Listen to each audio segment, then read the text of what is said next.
नमस्कार, आप सभी लोगों को यूट्यूब चैनल में आप सबका स्वागत है। आज हम अनुच्छेद 15 के बारे में बात करेंगे, जो कि काफ़ी महत्वपूर्ण अनुच्छेद है। इस पर एक फिल्म भी बन चुकी है। आर्टिकल 15 प्रत्येक नागरिक को देखना चाहिए।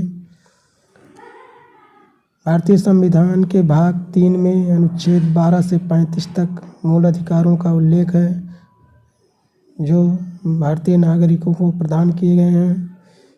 मूल अधिकार व्यक्ति के व्यक्तित्व के लिए, उनके सर्वांगीण विकास के लिए, नैसर्गिक विकास के लिए आवश्यक हैं।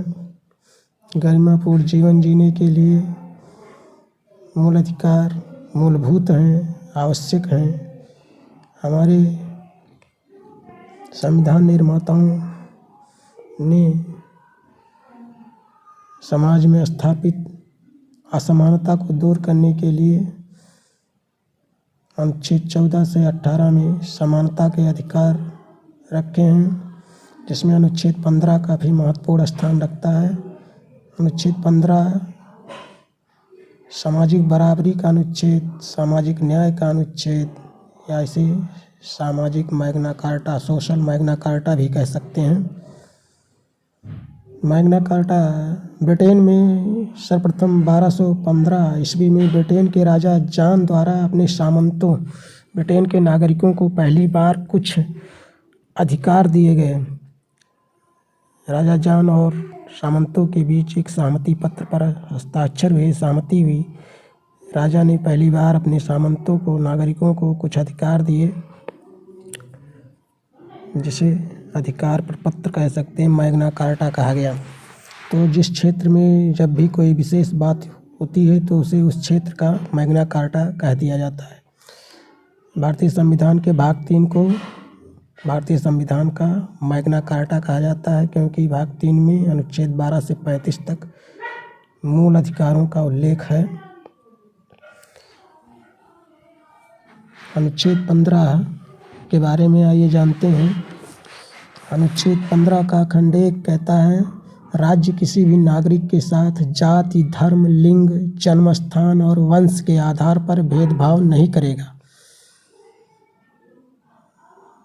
खंड 2 में कहा गया है, किसी भी भारतीय नागरिक को जाति, धर्म, लिंग, जन्मस्थान और वंश, इन 5 आधारों पर जो है दुकानों, होटलों, सार्वजनिक भोजनालयों, सार्वजनिक मनोरंजन के स्थलों, कुओं, स्नान घाटों, तालाबों, सड़कों और पब्लिक रिजॉर्ट्स में जाने से रोका नहीं जा सकता। अनुच्छेद 15 का खंड 3 में कहा गया है, राज्य महिलाओं और बच्चों के लिए कोई विशेष उपबंध कर सकता है, जैसे महिला आरक्षण हुआ। बच्चों के लिए मुफ्त शिक्षा की व्यवस्था राज्य कर सकता है, क्योंकि महिलाएं जो है आज भी समाज में काफ़ी असमान स्थिति में हैं। तो उनको समाज की मुख्य धारा में लाने के लिए उनके लिए राज्य कुछ विशेष प्रावधान कर सकता है, जैसे महिला आरक्षण हुआ। महिला जैसे ट्रेनों में महिलाओं के लिए एक कोच होता है, बोगी स्पेशल होता है महिलाओं के लिए। बसों में महिलाओं के लिए सीटें होती हैं। राज्य लोक सेवा आयोग, संघ लोक सेवा आयोग विज्ञापन जब निकालता है तो उसमें लिखा होता है कि हम चाहते हैं कि संघ लोक सेवा आयोग द्वारा आयोजित परीक्षाओं में ज़्यादा से ज़्यादा महिला अभ्यर्थी शामिल हों। तो आयोग, इसका तात्पर्य है कि महिलाएं आज तक जो है शिक्षा व्यवस्था से दूर उनको रखा गया है। सदियों से जो है उनको मुख्य धारा में लाने के लिए, आधी आबादी को समाज की मुख्य धारा में लाने के लिए, उनके शिक्षण शैक्षणिक स्तर को ऊंचा उठाने के लिए जो है प्रावधान राज्य कर सकता है। अनुच्छेद 15(4) में कहा गया है, खंड 4 है अनुच्छेद 15 का, राज्य सामाजिक और शैक्षिक रूप से पिछड़े हुए नागरिकों के किसी वर्ग की उन्नति के लिए या अनुसूचित जाति अथवा जनजाति के लिए कोई विशेष उपबंध कर सकता है। समाज के कुछ वर्गों, समाज के विशेष वर्ग को जाति के आधार पर सदियों से जो है उन्हें समाज की मुख्य धारा से समाज के लोगों ने ही अलग थलग रखा। उन्हें शिक्षा व्यवस्था से दूर धकेला गया, दूर रखा गया। हाशियाकरण एक शब्द होता है। उन्हें जो है समाज की मुख्य धारा से समाज के लोगों ने स्वप्रयास से दूर रखा कि तुम मुख्य नहीं हो, तुम दूर रहो। अब वे संघर्ष करके समाज की मुख्य धारा में आना चाहते हैं। तो समाज, ऐसे समाज को समाज के लोगों ने ही पैदा किया है। आदिवासी, अनुसूचित जाति, जनजाति, पिछड़े लोग आज भी काफ़ी जिल्लत की ज़िंदगी जीने को मजबूर हैं। वे भी देश के नागरिक हैं, उनको भी अधिकार है अच्छी शिक्षा पाने का, अच्छा स्वास्थ्य, अच्छा जीवन स्तर जीने का अधिकार है। तो राज्य को जो है हमारे संविधान निर्माताओं द्वारा अनुच्छेद 15(4) के माध्यम से अधिकार दिए गए हैं कि उनके जीवन स्तर को उठाने के लिए, समानता का अवसर प्रदान करने के लिए राज्य उनके लिए कोई विशेष प्रावधान कर सकता है, उपबंध कर सकता है। अनुच्छेद 15(4), 16(4) और अनुच्छेद 14 को साथ मिलाने से OBC, SC, ST के आरक्षण पैदा होते हैं।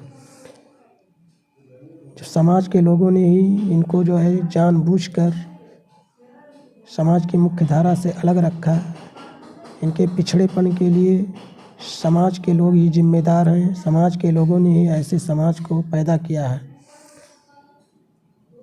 तो हमारे संविधान निर्माताओं ने इनके स्तर को उठाने के लिए, इनको मुख्य धारा में लाने के लिए, समानता प्रदान करने के लिए ऐसे प्रावधान किए हैं जो राज्य को अधिकार देता है कि इनके लिए राज्य विशेष उपबंध करे। जैसे आरक्षण, सरकारी नौकरियों में आरक्षण आदि की व्यवस्था कर सकता है। ये भेदभाव नहीं होगा।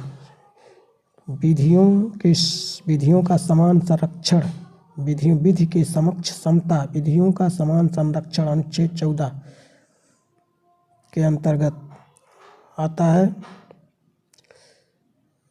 अर्थात समानों के साथ समान व्यवहार, असमानों के साथ असमान व्यवहार। अगर डॉक्टर के पास आप किसी के पास 2 लड़के हैं, दोनों को लेके जाता है, डॉक्टर चेकअप करता है, एक लड़का स्वस्थ निकलता है, उसमें सभी तत्वों की उचित मात्रा है, कोई कमी नहीं है। और दूसरा बच्चा है, अगर उसके अंदर कोई कमी निकलती है, प्रोटीन डेफिशिएंसी है, ब्लड की कमी है, डायग्नोस करता है, जो है फाइंडिंग जो उसे मिलती है, तो डॉक्टर उसी हिसाब से प्रेस्क्राइब करता है मेडिसिन्स, टॉनिक। तो वहाँ पे भेदभाव नहीं माना जाएगा। उसे आवश्यकता है, उसे उसके जीवन स्वास्थ्य को सुधारने के लिए उस समय उसकी आवश्यकता है, उसका उसमें दोष नहीं है, तो वहाँ पे भेदभाव नहीं माना जाएगा। इसी प्रकार से समाज के लोगों ने एक ऐसे समाज को पैदा किया जो पिछड़े हुए हैं सामाजिक रूप से, शैक्षणिक रूप से। तो उनको समाज की मुख्य धारा में लाने के लिए राज्य कोई विशेष प्रावधान करता है। जैसा कि हमारे संविधान के अनुच्छेद 15(4) में कहा गया है, अधिकार देता है राज्य को, तो इसे भेदभाव नहीं माना जाएगा। अनुच्छेद 15(5) में जो है कहा गया है, राज्य सामाजिक और शैक्षिक रूप से पिछड़े हुए नागरिकों के किसी वर्ग की उन्नति के लिए या अनुसूचित जाति अथवा जनजाति के लिए कोई विशेष उपबंध कर सकता है। अनुच्छेद 15(5) में कहा गया, 15(5) जो है यह अनुच्छेद 15(5) जो है शिक्षण संस्थाओं में प्रवेश से लेकर है।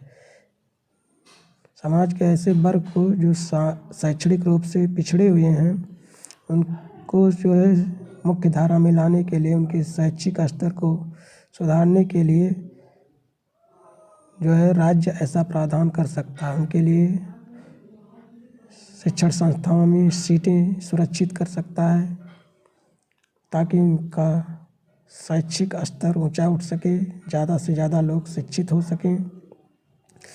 और भारत में पिछड़े होने का आधार अभी तक सामाजिक और शैक्षिक था, लेकिन 103वें संविधान संशोधन 2019 द्वारा आर्थिक आधार पर भी पिछड़े होने का आधार जोड़ दिया गया, जिससे EWS का आरक्षण पैदा होता है। अनुच्छेद 15 का खंड 6 जोड़ा गया 103वें संविधान संशोधन 2019 में। आर्थिक रूप से पिछड़े वर्गों के लिए अनारक्षित वर्ग के लोगों को आरक्षण प्रदान किया गया है 10%। तो भारतीय संविधान का अनुच्छेद 15 और 16 बहुत ही महत्वपूर्ण स्थान रखता है आधुनिक समाज के निर्माण में। पढ़े लिखे लोग जो समझदार हैं अनुच्छेद 15 का पालन करते हैं, क्योंकि वे जानते हैं कि अनुच्छेद 15 द्वारा बनाए गए समाज में ही रहना है। आधुनिक भारत का अगर निर्माण करना है, भारत को विकास के रास्ते पे आगे ले जाना है, तो भारतीय संविधान के अनुच्छेद 15 और 16 को प्रत्येक नागरिक को जानना चाहिए, उसका पालन करना चाहिए। एक बार जब समानता स्थापित हो जाएगी तो आरक्षण अपना महत्व खुद खो देगा। डॉक्टर अंबेडकर ने कहा था कि आरक्षण जब अपना उद्देश्य प्राप्त कर लेगा तो वह अपना महत्व खुद खो देगा। अनुच्छेद 15 को ड्राफ्ट करते समय डॉक्टर अंबेडकर को काफ़ी विरोध का झेलना पड़ा था। डॉक्टर साहब रात भर जागकर संविधान निर्माण में 24 घंटे लगभग काम करते थे।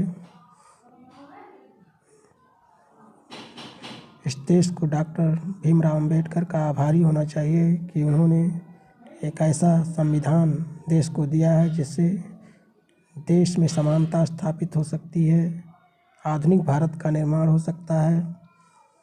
तो प्रत्येक नागरिक को देश के संविधान का पालन करना चाहिए, क्योंकि संविधान से ही देश चलता है। संविधान में जो प्रावधान किए गए हैं वे काफ़ी सोच विचार, गहन विचार विमर्श बहस के बाद रखे गए हैं। धन्यवाद। Thank you for watching this video. Thank you.